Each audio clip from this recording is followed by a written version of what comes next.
Hello, members. Welcome and good evening, everybody. For those of you I've not met, welcome. I'm Anna Spooner from the Wine Society's Tasting and Events team. And behind the scenes this evening, as we always have on Sip Sides and Focus on Events, is the lovely Mahesh. So hi, Mahesh, and thanks for helping me out this evening.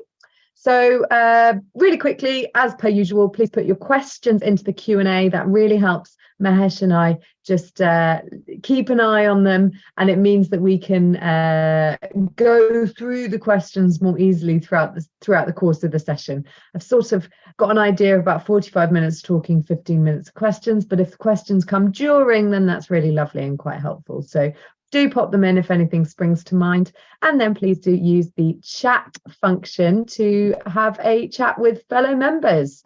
Let us know where you are, what you're drinking, and remember to select everyone when you're saying who to talk to, not just hosts and panelists.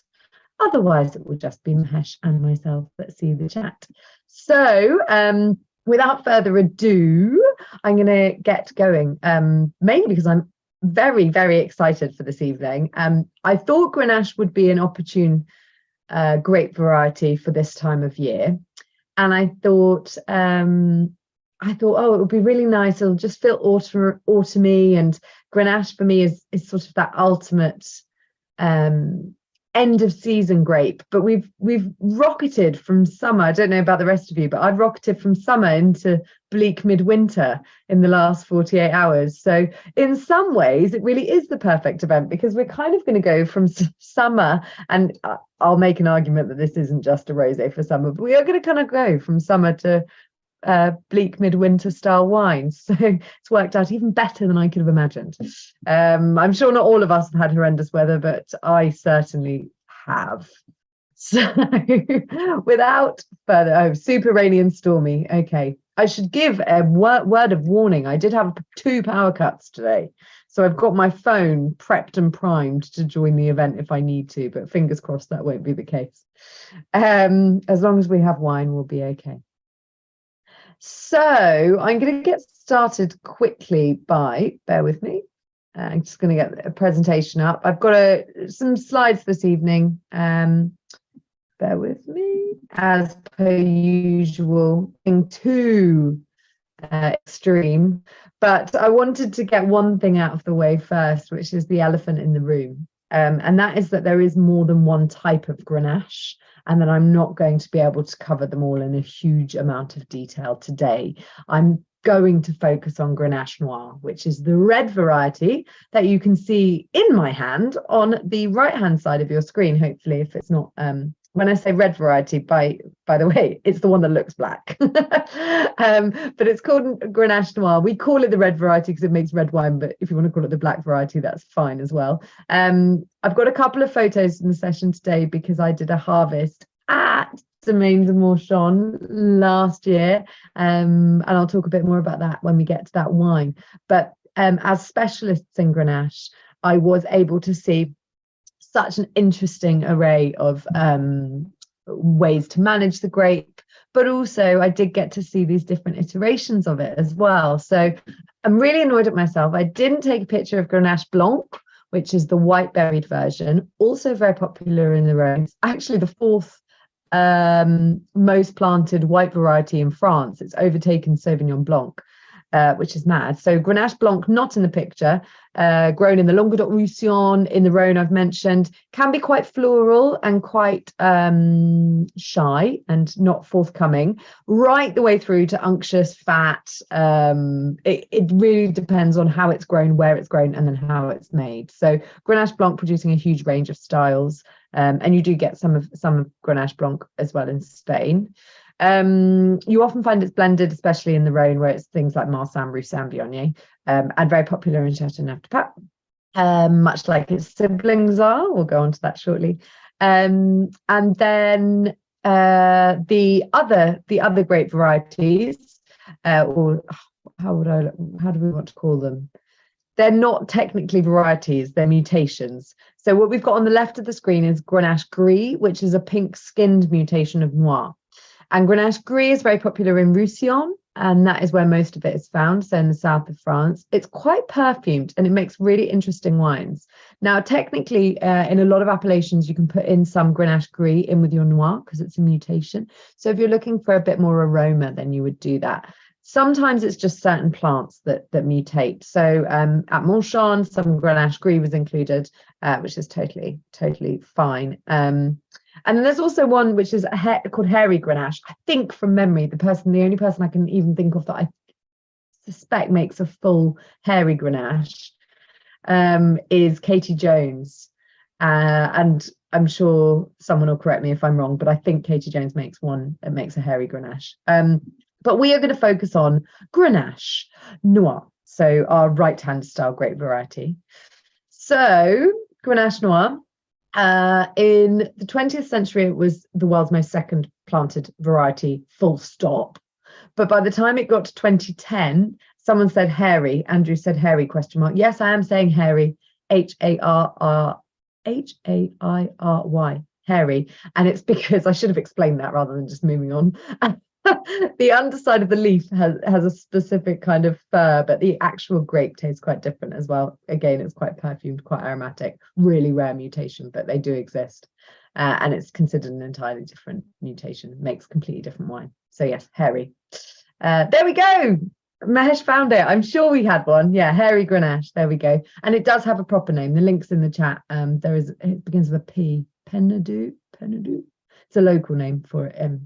So yes, thank you, Mahesh, for finding that. I'm sure she had one. So yes, Grenache, very popular in the 20th century, went from second most planted grape in the whole world right down to sort of 7th, 8th, where it struggles a bit at the moment. The main reason for that is actually a huge reduction in Spain. There was an EU vine pull scheme to take out a lot of mass producing wine, and Grenache is a mass variety if you want it to be. I'll talk a bit about yields shortly, about what difference that makes. But if you want to, Grenache can produce perfectly fruity, attractive wines when grown en masse. But what I mean by that is in large yields, often with irrigation, etc. Not specifically in this case, but you don't make bad wine. It's not like Pinot Noir, where if you try and overdo the grape too much, the quality completely falls off a cliff. Grenache can handle it. So the EU wanted quality, so it pulled up a lot of vines, which was a terrible shame because old vine Grenache that produces really low yields is divine. But anyway, that's a whole other session. Where did it originate? Well, it's quite tricky. It didn't originate in Rioja. We know that. It actually didn't appear in Rioja, where it's very popular now, until after phylloxera, so post 1900s.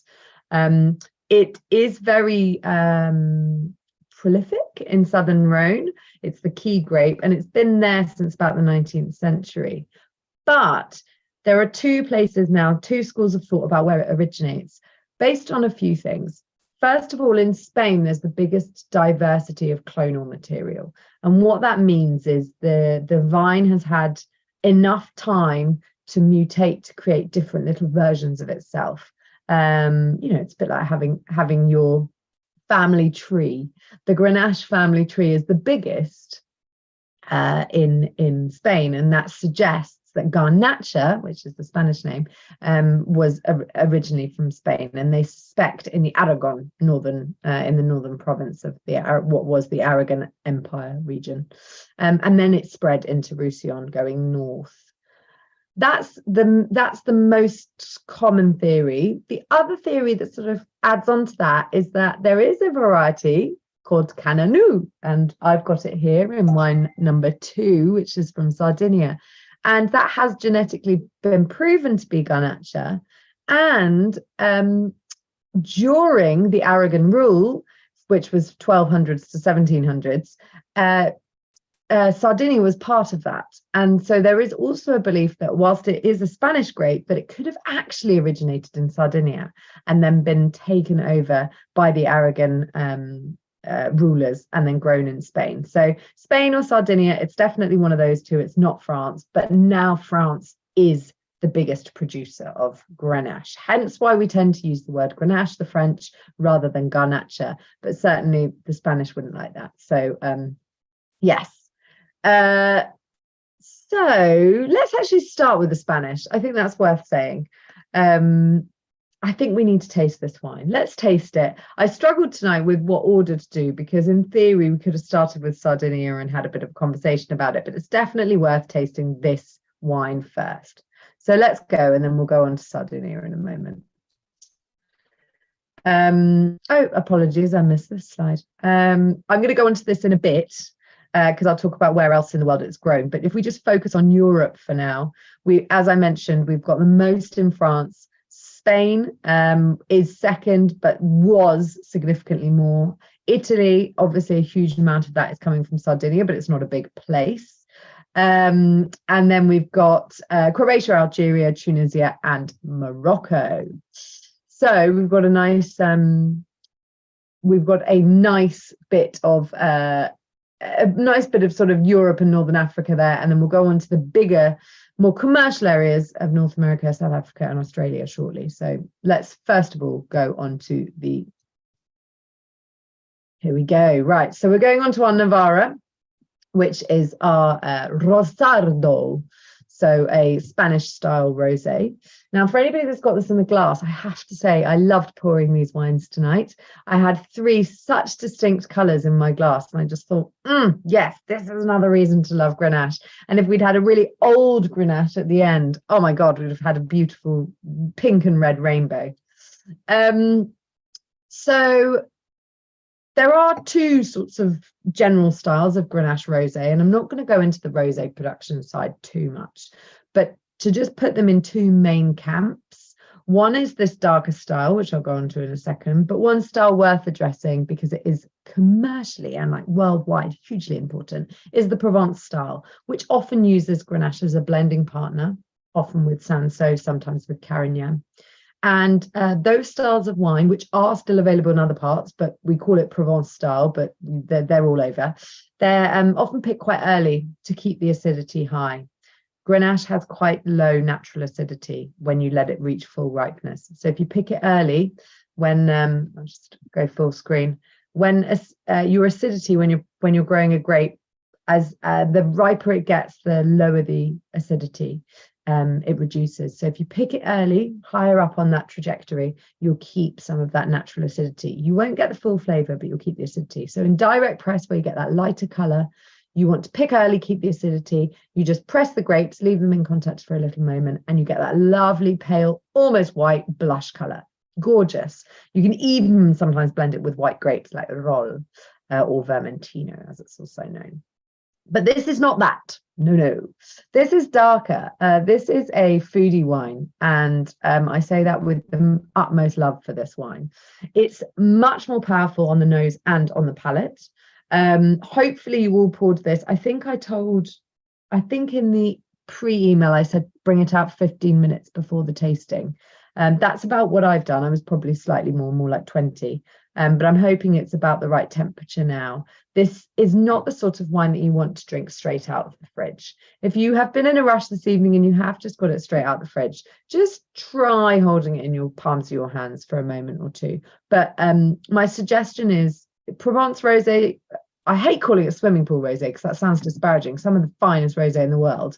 But that's sort of lovely light style, which often is grenache-based, that lovely, very light strawberry and white pepper. That can come straight out the fridge, leave it in a nice bucket, make sure it's covered so you don't get light strike outside.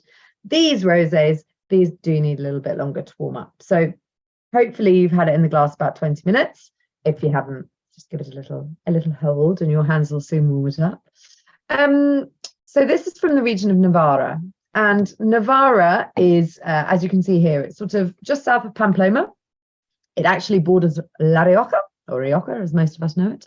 And it takes a lot of its winemaking influence from Rioja, but it takes a lot of its foodie influence from Basque country, which is incredible. So they make really nice food-friendly wines. They do grow a lot of Tempranillo like Rioja, but here there's a bit of a shift. So if you imagine La Rioja here is sort of Tempranillo capital of the world. And as you move into the more eastern part of Rioja, the province here, you do get more Grenache than Tempranillo. And it's starting to get warmer this way. Anyone that came to my Rioja event may remember the Atlantic Ocean you see in the north here is cooling these areas. It is cooling it slightly. But to the east of Aragon, what you're finding is a warmer Mediterranean influence. So we're inland, so we're a little bit warmer anyway, but we've got Mediterranean and a bit of Atlantic. And that's what really gives Navarra this unique growing position. And for that reason, the warmth loving, I imagine Grenache as sort of me when I was younger, when I used to be obsessed with making sure that I had the perfect tan. So I'd put my sun cream on, but I would just lie there and you know, try and make sure that every part of me was exposed. And that's what Grenache likes. It's a sun worshipper. It really suits the Navarra region. It's quite similar in that sense to Tavel rosés, and I'll mention those shortly. But this is also at altitude, and that's Navarra's other little secret weapon. In order to produce these more fresh styles of wine, it has got some altitude, some elevation, and that's going to bring the temperature down. So even though we've got the warming influence from the Med, the cooling influence from the Atlantic, particularly you get sort of, I've shown in the past some fogs and things that come over. Not as much fog here as you get in Northern Rioja, but certainly cooling influence.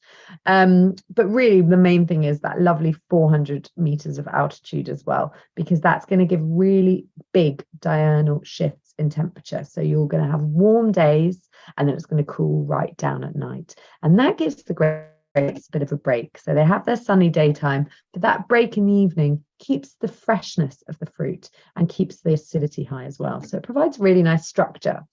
Now, don't get me wrong, you can get a lot of beautiful Grenache. We sell loads of them from Navarra. So you can get them in rosé style and red style. But I particularly think that Navarra rosés are very, very special. There is a producer we work with called Zorzal, Viña Zorzal, that really specialise in Grenache. And had I got more opportunity to show more wines, I'd have loved to show you one of their wines. So Zorzal would be a good producer if you're interested in looking at Navarra red style Grenache. What else to tell you about this guy? So this is it's a limestone marl combination of soils, which in wine world is quite a popular combination. A lot of people like that. They say the marl keeps the grapes warm, the limestone is good for retaining acidity. Either way, the soils are they're a bit richer in nutrients, should we say, than its neighbours, Aragon and also Northern Rioja, but they're certainly not fertile soils. They are quite arid here. And these vineyards are about 20 years old, so really nice amount of concentration. Not old vines, but nice. To produce the wine, they basically Grenache doesn't have loads of colour, but it has some. Obviously, it can make wines that look like this. But in order to get this colour, they allow the skins sometime mixing with the juice. So the classic production of rosé, and how long do you macerate, or how long do you keep the tea bag in, which is also a way of thinking about it. So they've left the tea bag in for a while here to really extract some of that colour, but not too much tannin. And what they've done as well is they have fermented at a low temperature. And I want to say it was about 13 Celsius. It was ridiculously low. For long, slow fermentation over 20 days, but at a low temperature. So they're not taking too much tannin, but they'll be taking some of that colour. And what you get is this incredible electric pink wine, which for me is full of sort of herbs. It does say it says strawberries and cream on here. I think there is strawberries and cream, but I also get some really nice herbaceous stuff. And bearing in mind it's 2021, so it's had nearly a year, and I think that does it some favors actually. It is strawberry, but it's cranberry as well, cherries, and then that lovely I'm gonna go with licorice sweets, that sort of character as well. I'm going to try some. So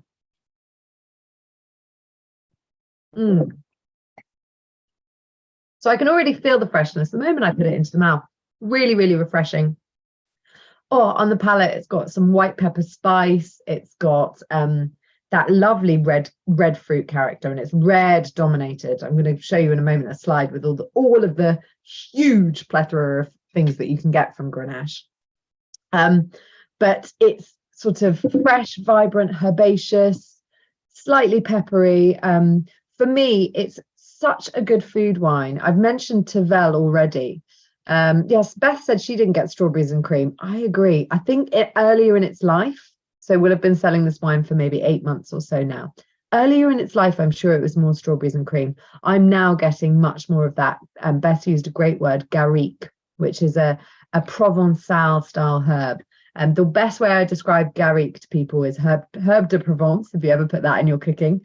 I've got ratatouille tonight, so I actually made ratatouille intentionally for these 3 wines because I think it will go with all of them. But herb de Provence mixed with kind of lavender, dried thyme. Imagine walking through a beautiful, very dry meadow in Provence, and that's the smell. I totally agree, Beth. And yeah, I do get those kind of dried cranberries. Makes it quite an indulgent Christmassy wine. It's a lot less summery than it used to be, but I love that. And for me, that's why it goes with food. It could go with sausages. It could go with, I mean, if you don't like red wine, but you wanted to have something with a shepherd's pie, it would go with that. It could go with your sort of richer fishes, your tunas, your salmons, all of those sorts of things. And it was hopefully going to go with ratatouille. All those tomato-based tomato pasta dishes, which can be really hard to pair with. And Grenache can often be quite an interesting combination with those. So I hope you liked it. I hope those who are drinking along at home, or tasting along at home, I should say, enjoyed it. For me, it's a really good all-rounder wine, and it does work for big barbecues in the summer. You can sort of have your Provence style for your aperitif, or there are richer Provence styles. I'm doing that an injustice, but if you really want something that's going to go with your bavette steaks, your aubergine steaks if you're vegetarian, anything with a bit more substance, this is the wine to do it. Catherine, who's on the tastings team, often says that these wines are the picnic, they're the perfect picnic wine. And I think this is great because it's a kind of all-rounder wine. It does a little bit of everything. So for me, I couldn't think of a better wine to pair with food if I'm not quite sure, because it's middle of everything, or a little bit of this and a little bit of that. Makes it great with mezes, actually, for that reason. Oh yeah, now I want that with some stuffed olives. That's exactly what I want. Right, let's go on. Let's talk about how it's grown. I've got a really awful picture, actually, of a vine. Oh, sorry, I didn't show you the producer. Should you wish to see, here you go. Tim said shepherd's pie and rosé. I don't think so. Try it, Tim, if you haven't done it. Not a direct press light rosé. It's got to be one of these bad boys. If you've not tried a Tavel and shepherd's pie, it's going to change your life. Or the other one, toad in the hole and dark rosé, delicious. So this is a terrible photo, and I really apologise. The reason I picked it is it's a Boutnou, who's a producer we work with in the Southern Rhône. It's their vineyards in Queyranne, and for me, the vines of the Southern Rhône demonstrate this incredibly well, but it's not the best picture. But you get the idea. There's a really strong trunk on Grenache. Not all varieties can grow like this. Grenache can, and so it suits what we see here, which is called a bush vine. Now, why is that good? Well, bush vines tend to be more resilient in hot vineyards, windy vineyards, very important. So the Mistral in the Southern Rhône is very important, and there's lots of winds all across Spain, and even some of our Sardinian areas of production are hugely influenced by winds. And it's also really resistant trunk disease. So it means that it can be quite hardy. It's got other problems. So it's got things like collure, so chicken and egg. It's got all sorts of things, but it definitely is hardier in the trunk area. It also ripens late, so it needs really warm areas, and that really suits things like the Southern Rhône, Sardinia. I showed you earlier, South Africa, Australia, etc. We'll go into those, but it does ripen late. Now, one of the things about Grenache is that it naturally gets quite high sugars. And when those high sugars are produced, those sugars then get converted if you're fermenting to dryness. So if you're fermenting to remove all the sugars, it gets fermented to a high alcohol. And those high alcohols are evident in a lot of Southern Rhône wines, but they are generally evident in Grenache as a grape variety. There is a movement, should I say, around the world to pick Grenache much earlier. And picking Grenache very early will hopefully mitigate against some of that sugar. But the reality is it's a high sugar variety. So to get the full physiological ripeness, you need to allow it to get that sugar. It's normally paler. Now, it's not. If anyone's got Sardinian wines, they're probably quite a normal Grenache colour. The Morchon is darker. I'll explain why later. But the Grenache generally has thin skins. I've mentioned that already, which means lower natural tannins, great for rosé, and lower pigmentation or colour. Now, you can extract them heavily, and there is one part of the world where this is really not the case. You can either extract the tannins and colour, or you can grow at really low densities. Now, Châteauneuf-du-Pape is a low density place normally anyway, and these vines here look like low density, so they're quite fast, they're quite spread. But, and this is Queyran, I should say, it's actually not Châteauneuf-du-Pape, it's round the corner or down the road. But also Priorat. And we don't have much time to talk about Priorat today, but this is Priorat in Spain. And they make amazing garnacha, but it's very different. It is grown on a specific soil called lichorella, and it's often very dark. It almost doesn't taste like garnacha. It is so intense, and it's some of the finest wine in the world, but it's very abnormal. And if we had a slightly larger budget, and maybe next year I'll do a sort of Grenache 2.0, the fine wines from Grenache. Priorat makes some of the finest wines in Spain, some of the most expensive wines in Spain, £300 Garnacha. So for anybody who wants to tell me that Garnacha is not a fine wine grape variety, you can battle with the wines of Priorat. They're not all £300, I should say. We've got some online. They are not £300, but some of the really top stuff is. And can you see how these ones are staked? Because Priorat is so steep, and the lichorella soils are so different that they produce this really high level of colour and tannin, where if you wrote it down on a blind tasting note, you know, black, inky black with high tannins, no one in the world is going to expect that it's a Grenache-based wine. So that's the abnormal. But let's go on to the range that Garnacha or Grenache can give us, because it is pretty impressive. We'll do this, and then we'll go on to our Sardinian wine and see if we can. I'll leave this on the screen whilst we first taste the Sardinian. And if you want to, if you're listening to me talk about some of these things, feel free to, particularly on aromas, because Grenache it can be quite aromatic, depends on how it's made. If you want to smell or taste along with any of these and see if you can pick out the images, I really do encourage you to do so, because with Grenache in particular, this is it is a very, very funny game. So let's go from the top left and quickly talk about a few things. So it can be quite floral, and it can be quite bubblegum. And those are the two that I would really put, that you're only going to get those from your rosés, and really often from direct press styles. So you're going to get those from your Provence or lighter rosé styles. The picked early.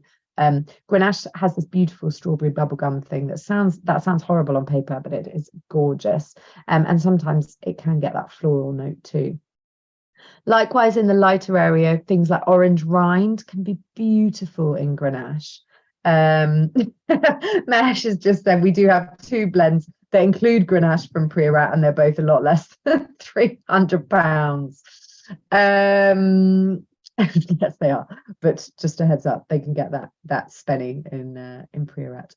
But some other things, you can get some beautiful orange peel, some really nice grapefruit. Grapefruit's quite a marker for me on well-made Grenache rosés. So these are all still slightly on the lighter end. Raspberries and strawberries, you can get those in the rosés and the reds, and yeah, they're absolute heaven. They often have a similar sort of get compared to Merlot in that sense, because that lovely strawberry red fruit, and Merlot is the red with to Cabernet's black fruits. whereas often Grenache is the red to Syrah's black fruits when we talk about blends. It's not always the case. We just talked about Priorat having this very dark, inky black fruit character sometimes, and certainly I've included black cherries because older and more intense Grenache can get there. But you're normally going to find the red cherries. You're going to find the red cherries, the raspberries, the strawberries. Some other things I think are particularly interesting about Grenache, you get a lot of sweet spice. And again, it depends how it's made, but I often find a little bit of oxygen will bring more sweet spice. So things like cinnamon, clove, star anise, quite common. And one thing I get almost always on most Grenache is white pepper, and it's lovely. It just gives this this extra lift, and it's a great character to have in a wine. And personally, I think it makes them more food friendly as well. So I often look for that in a good Grenache. It's not always there, but I often think that is quite common. Now, we've mentioned earlier garrigue. Now, I couldn't really put a picture of garrigue, but I've tried to put a bundle of dried herbs together and some lavender. And those are those aromas we were just talking about, this sort of lavender field shrubland of Provence, and very common, particularly in Provençal, but we do get some in the Sardinians as well. I've actually only got one of the Sardinians tonight, but I have tried both of them. So when we get onto them, I'll talk about both. But I assure you, both of them for me had this garrigue aroma as well. Now, what happens when you start to age Grenache? All sorts of fun things is the answer. You can get things. I was telling Mahesh earlier, I had actually a Mouchon 2011 at the weekend, and I'd like to say it was in preparation for this event. It sort of was. It was research, but it was also complete pleasure. It's a wine that the owner gave to me after the harvest, and I thought, what better time to drink it than when I'm about to talk about them. So beautiful kind of tobacco, dried tobacco, but the thing that really stood out for me was this unbelievable fruit cake, and it can go into caramel toffeed aromas. I didn't get any of that on my old Mouchon, but it can do that. I got more of the dried fruit cake. Here we've got dried fig. So for me, it was more of these two. I didn't get the truffle as much as I have done on past wines, but there's certainly truffle there sometimes. But these sort of characters, all of the fruit, the tobacco, the truffle, the dried figs, and the caramel, all very, very classic of an older Grenache. Because it doesn't have the thicker skins, there's a lot of antioxidants in the skin. Grenache is a great variety that oxidizes easily and doesn't necessarily age that long. So 2011 Grenache is an old Grenache. And we'll talk about that shortly when we get onto Châteauneuf in particular. But then I wanted to include, because I've mentioned them, the black cherry and also the licorice. Those are less common, but they are there. I've put licorice root in particular. I think it is that woody style of licorice rather than sweet when you're talking about things like your Priorats or your very, very fine hot year intense Châteauneuf-du-Papes. So that's an overview. Let me know in the chat if you are tasting along and you pick out any of these. There are obviously more than this, but I wanted to include an overview. So let's try the Sardinian, and then anything that you've picked out in any of the wines, I'd be keen to know. And if there's anything more that I've missed, then please shout. So let's go to Sardinia. Grenache is actually grown all over the island.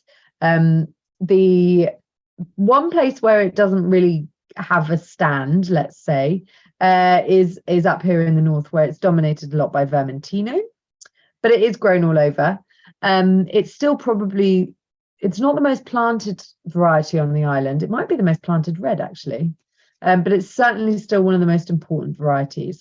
And here they make a red wine and a sweet wine mainly. And we haven't spoken about sweet Grenache. I'm going to talk about it in a moment, but they do make a red and a sweet. And I thought, since we were talking about its origins, we needed to have a wine from Sardinia. They don't make a lot of it. We certainly don't get a lot of it. We've only had 2 this year. One of them is now fully out of stock, which is the Bantu, and then which is produced here, and I will talk about it in a moment. But the second one, the Cellar and Moscow, is actually coming back in stock. I took this, apologies, I took this screen grab. Oh, Mark said definitely the most planted red. There we go. I thought it was up there. But I think Vermentino beats it overall. I think Vermentino will roll in some. So Vermentino is the most planted grape, but Grenache is the most planted, or Cananou, we should say. Cananou is the most planted red. Yeah, I took this when it was still in stock, so I apologize. It's out of stock at the moment, but it is due back in. So let's start with the Bantu, because that's the one I've got, and then I'll tell you a little bit more about each of them. So the Bantu is from the Hesu area, and it's 750 meters above sea level. So we've gone to another warm part of the world, but again, we're mitigating that super warmth, what awful English. We're mitigating that very warm area by having that sea level altitude.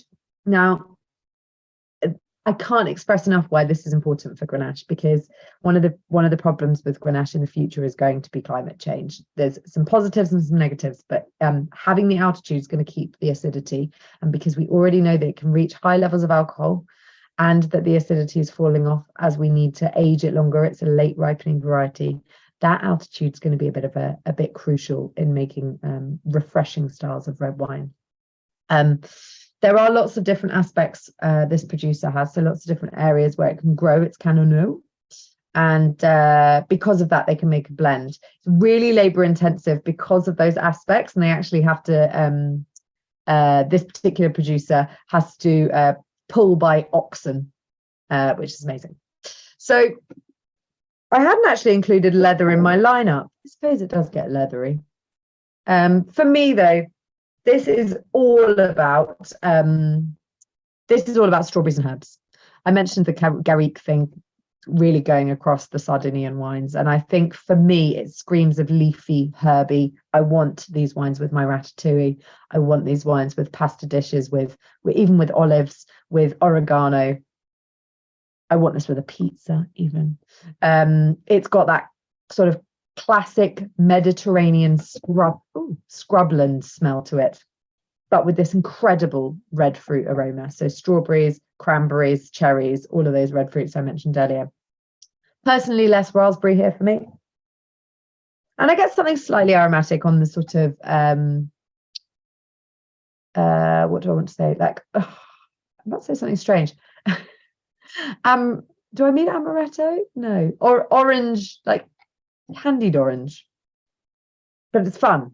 And above all, actually, it's more savoury than sweet, which is very different to our first wine. So I'm going to have a taste.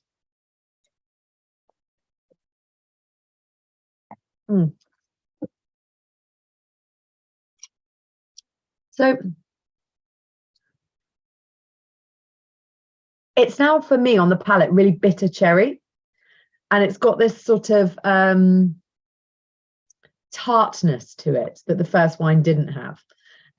It's quite bitter, it's very savoury, it's very herbaceous. And so I think quite a bit of lavender. You and I agree. It has got that really, I mean, Beth nailed it with Garrigue earlier. But for me, the altitude here has come to save it, to make it a food wine. It's going to go with tomatoes because that acidity and that austerity is still there. If you go back now, if you're having either of your Canonos, if you then go back to your Navarra, it will almost smell sweet.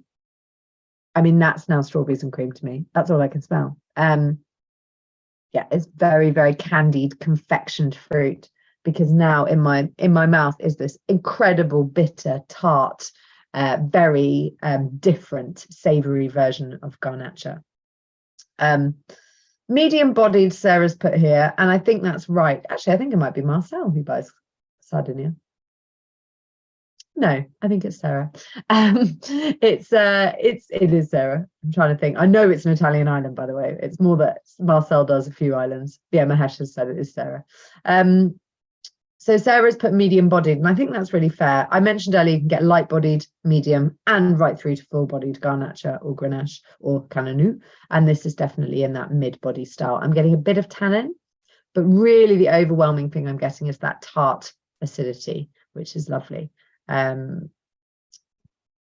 next wine, This one, which I'm actually gutted I don't have, I'm going to be buying another bottle of it when it comes back in stock. I think it's due in at the end of the week for anyone interested.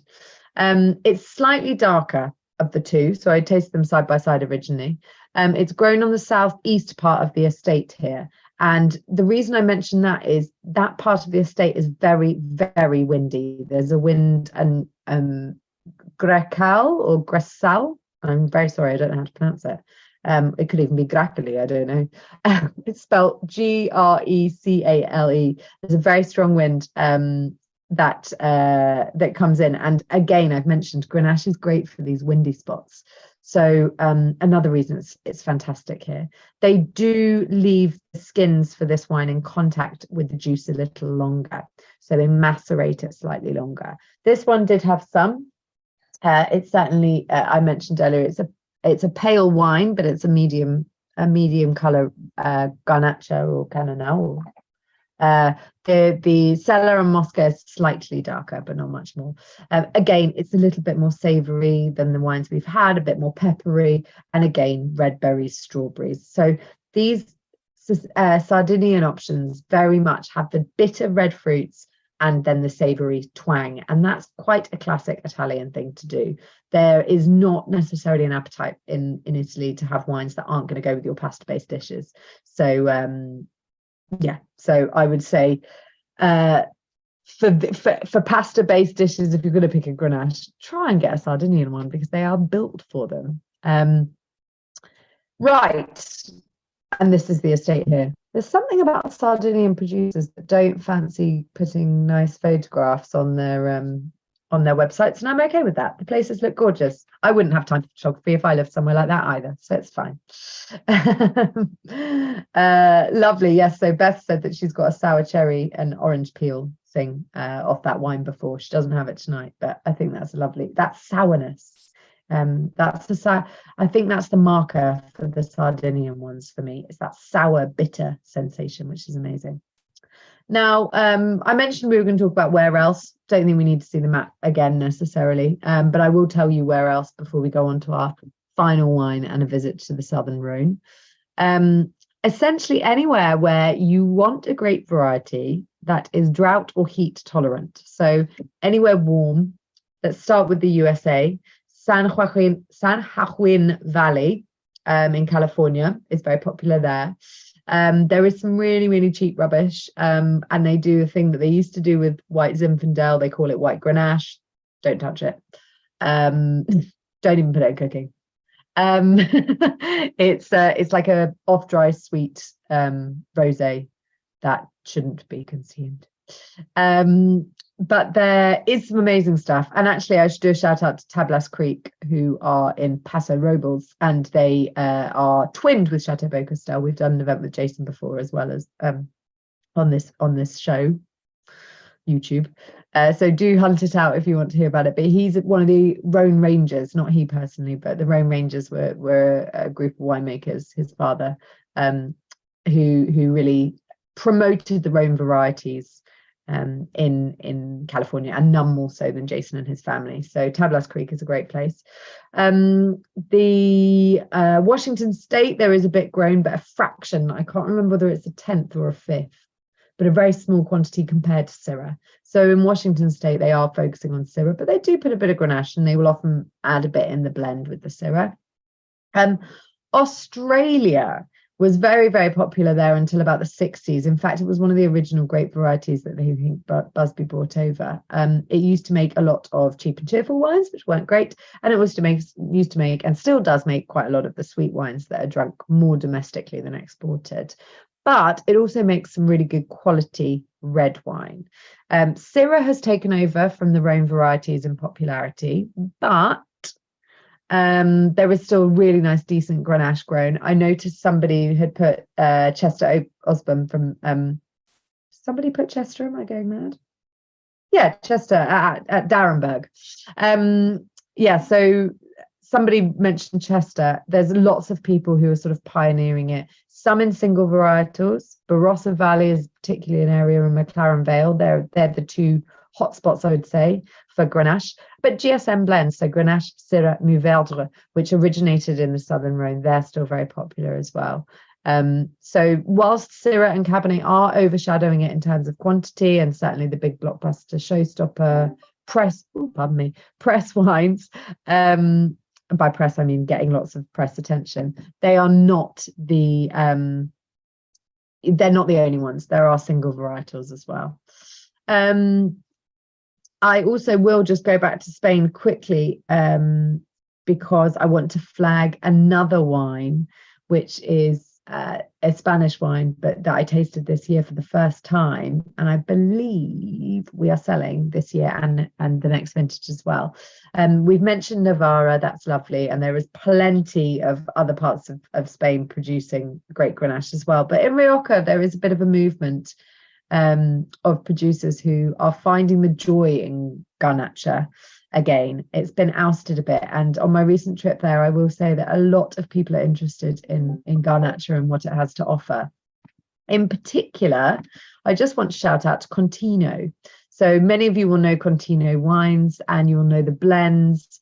Oh, James has told me that D'Arenberg's dropped the D. I didn't know that. Okay, Arenberg. Thanks, James, for letting me know.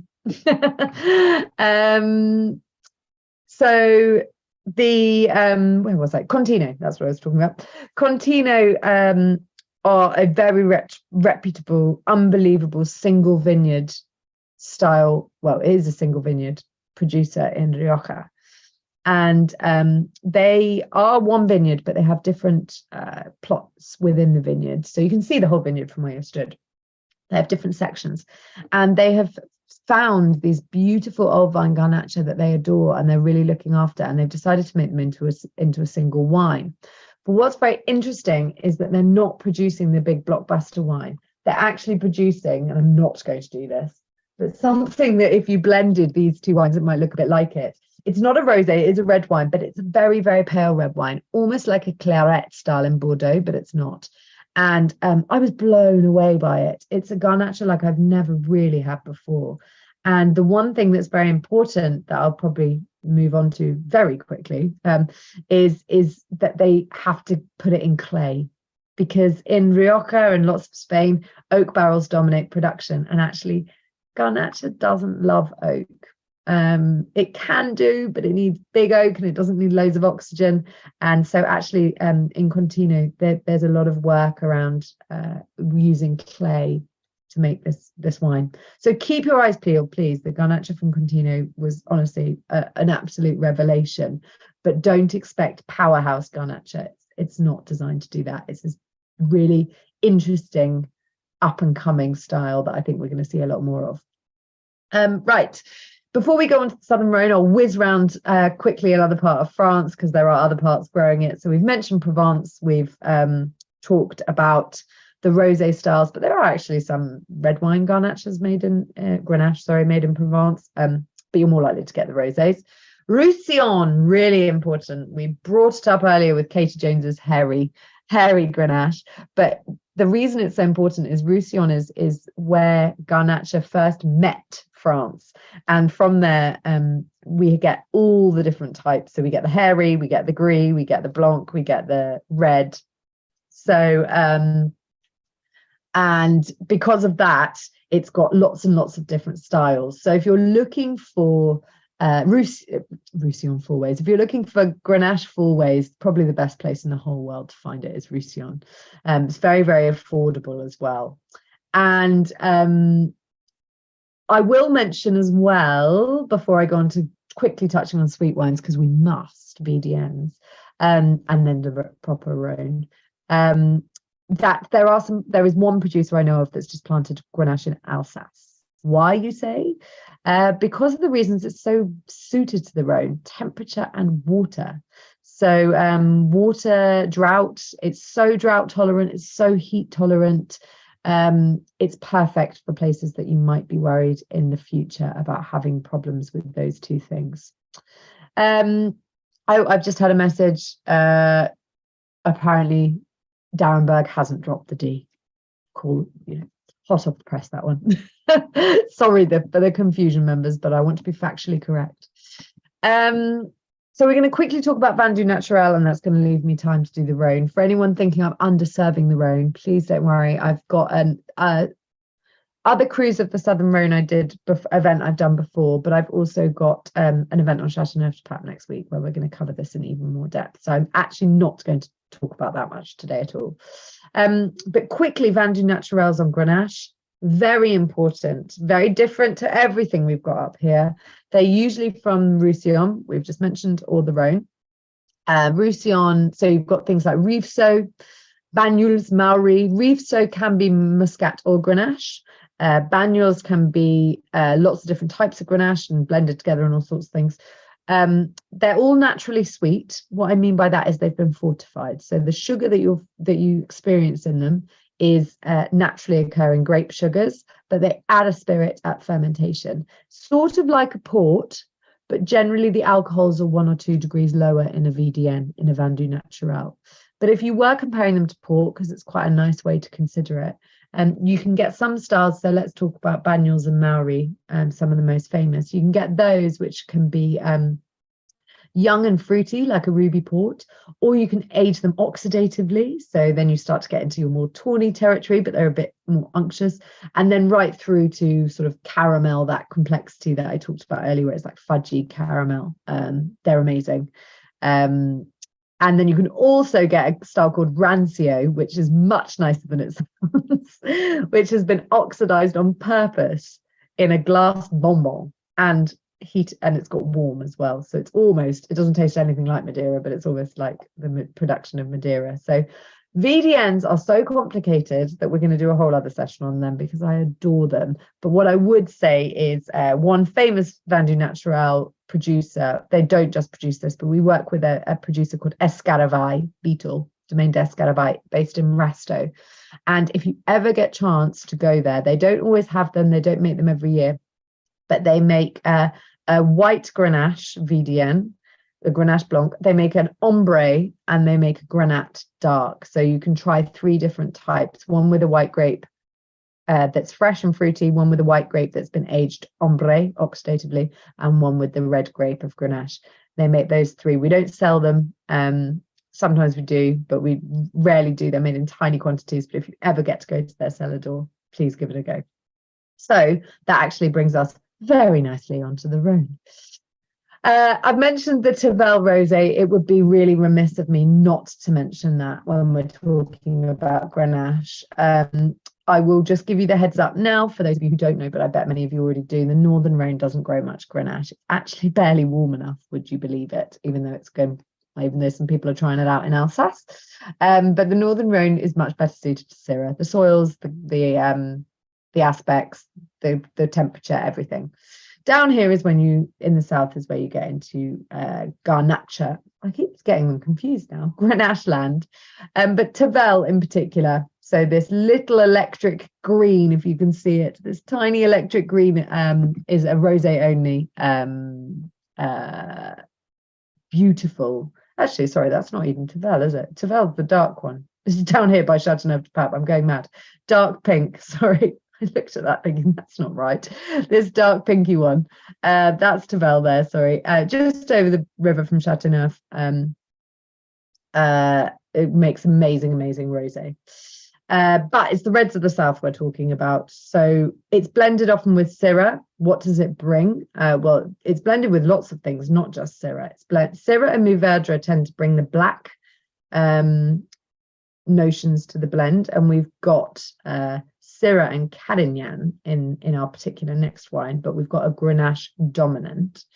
So why would you blend it? Well, Grenache brings the sort of juicy, unctuous gorgeousness, but it doesn't always have the structure. Now, if you grow Grenache on a great site, it can have the structure. And there is a very famous Châteauneuf-du-Pape producer called Chateau Riojas, and their Châteauneuf-du-Pape is 100% Grenache.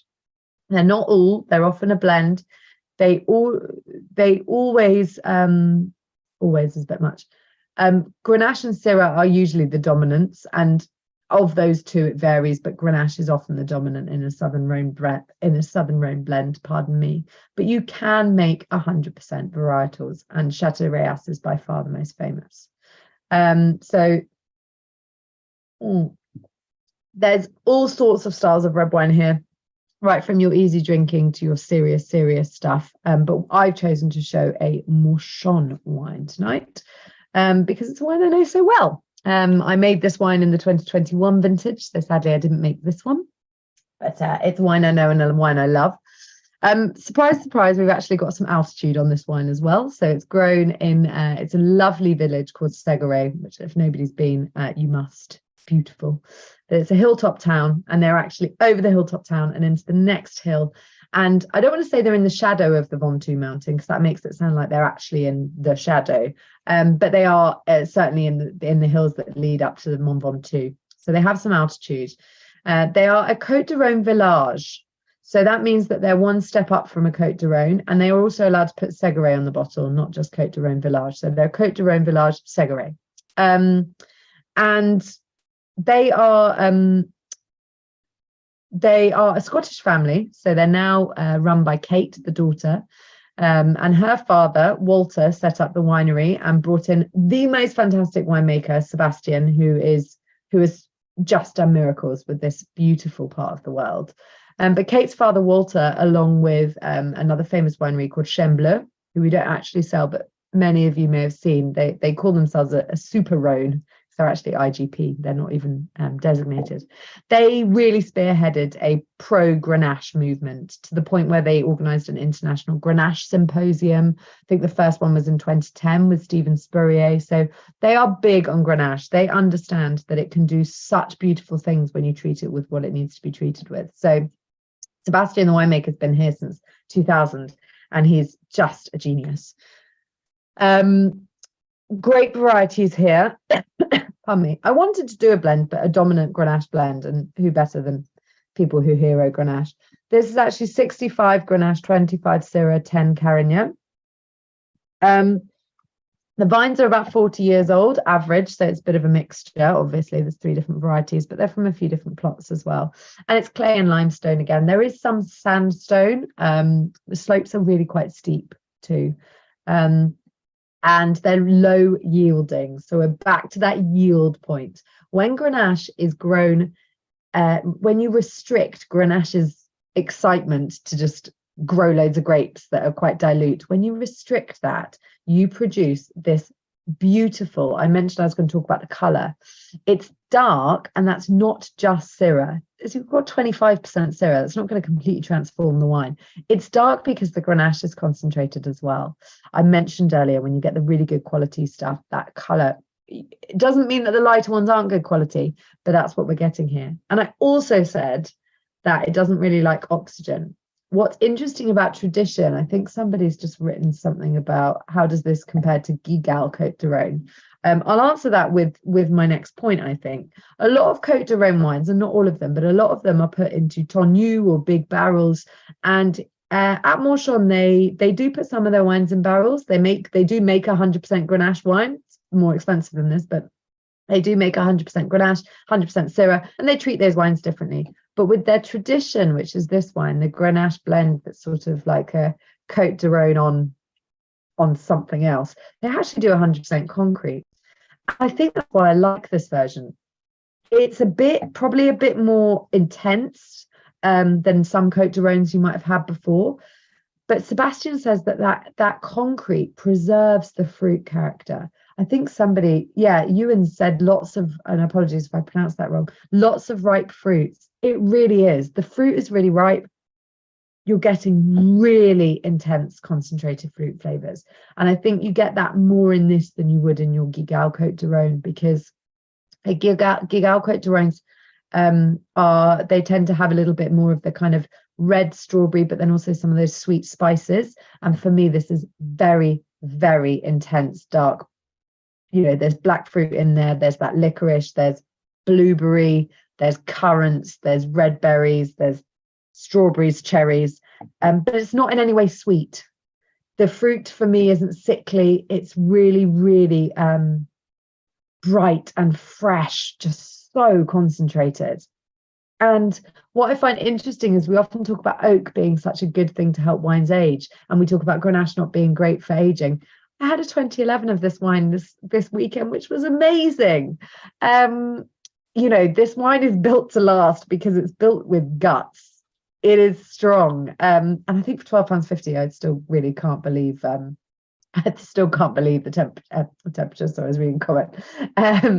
I still can't believe the I still can't believe the price.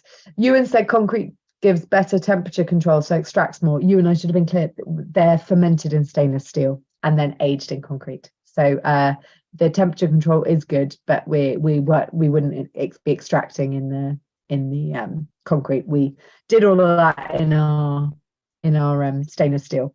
It's aged in concrete.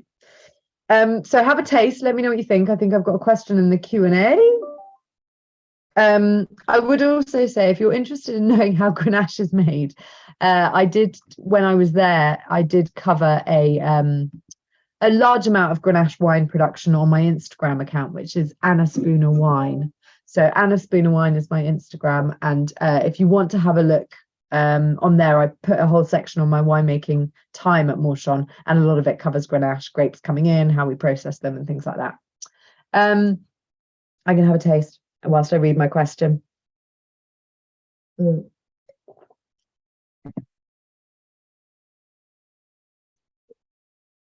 Oh, it's a completely different wine. I know this has got, 35% of other grapes blended in, but it's got very it's young. This is an aging wine. You want to lay this down. Personally, I do.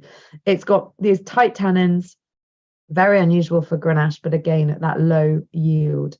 So it's got really tight tannins. It's got they're slightly grainy. It's got high acidity. It has got high alcohol. We can't deny that.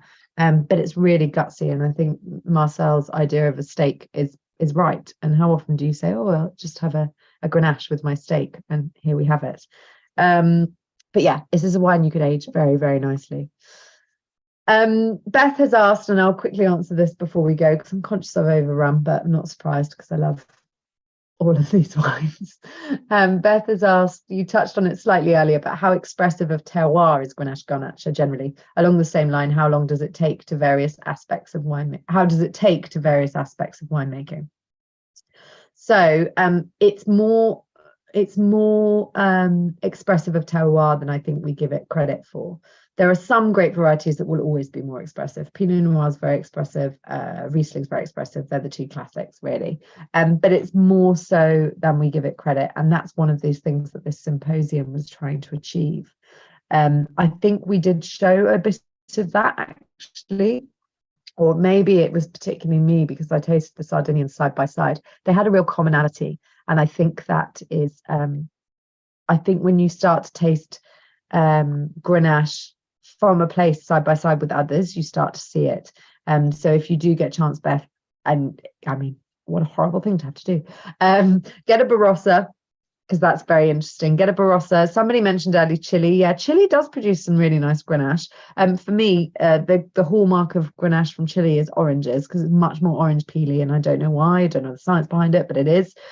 So orange peel Grenache from Chile. You get a nice sweet tutti red fruited one from Barossa. You get something from a cool spot in the Rhône, and yeah, you're away. And the Sardinian, and then have a taste, and you really can tell. And then on to the second point about the winemaking. Winemaking is very important with Grenache. We've covered pressing, so when you press it and when you pick it is really important. We have covered a little bit of winemaking in the Sardinians. They actually saw a little bit of oak, the Sardinians, but not much, and it wasn't new. That's one thing you don't see a lot of with Grenache Garnacha, new oak. It doesn't really need it. That has a lot of interesting sweet spice character to itself, and because it oxidizes, you're kind of playing with fire. So in terms of winemaking, you haven't got new, old, different levels of toasting wood in your repertoire, should we say, as a winemaker. You're going to be looking at things more like fermentation temperatures, macerating the skins before, macerating them afterwards.